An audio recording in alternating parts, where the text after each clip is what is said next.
Hey everyone, welcome back to the channel. In this video, I'll show you how to fix PS5 controller drift the right way by opening it up, cleaning the analog sticks properly, and testing it to make sure it's working again.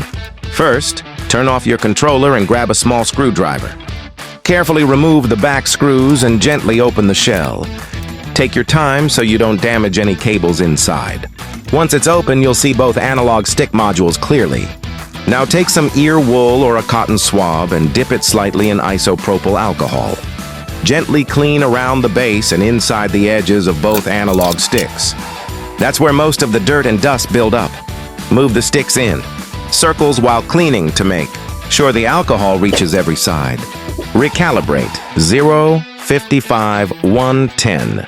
Once everything looks clean, let it dry for a few seconds.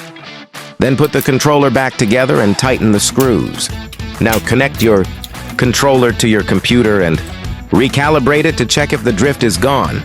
And that's it! Your PS5 controller should now move smoothly with zero drift.